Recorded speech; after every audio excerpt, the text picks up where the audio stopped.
आणि आता दिवसभरातल्या मोठ्या राजकीय टॉप 9 बातम्या बघूया। विधान परिषदेच्या जागांबाबत बसून निर्णय घ्यायला हवाय। उद्धव ठाकरेंशी संपर्क साधण्याचा प्रयत्न झालाय, मात्र संपर्क झाला नाही। काँग्रेस नेते नाना पटोलेंचं हे वक्तव्य।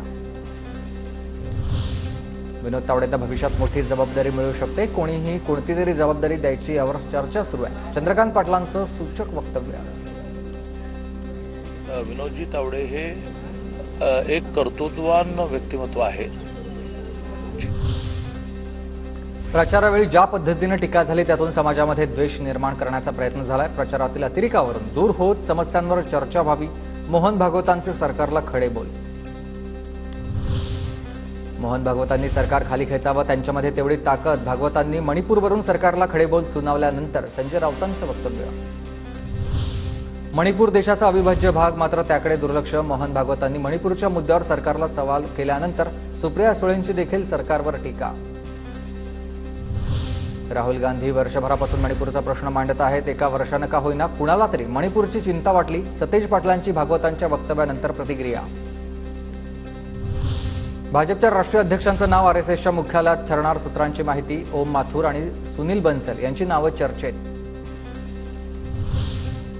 आरएसएस कधीच भाजपचा अध्यक्ष ठरवत नाही। आरएसएस व्यक्तीवर नाही तर विचारांवर काम करते, सुधीर मुनगंटीवार यांचं वक्तव्य।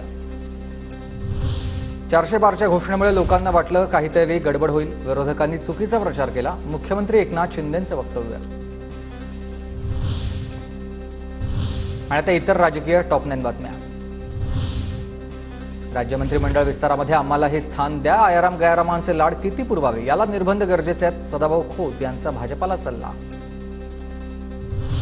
नितीश कुमार आणि चंद्रबाबू हे केंद्र सरकारमध्ये अतृप्त आत्मा, 2 अतृप्त आत्म्यांची केंद्र सरकारला शांती करावी लागेल, संजय राऊतांचा मोदी सरकारवर निशाणा। ठाकरेंचा काँग्रेस आणि राष्ट्रवादीला खूप फायदा झाला, ठाकरेंनी अनेक दौरे करूनही केवळ 9 जागा मिळाला, चंद्रकांत पाटलांची प्रतिक्रिया। तर ठाकरेंच्या पक्षाला गळती लागली, संदीपान भुमरेंचं विधान। ठाकरेंना मुस्लिम आणि दलित बांधवांच्या मतांमुळे सूज आली, मंत्री उदय सामंतांची उद्धव ठाकरेंवर टीका। लोकसभा निवडणुकीत आमचा जिंकण्याचा स्ट्राईक रेट 48%, सामंतांचं वक्तव्य।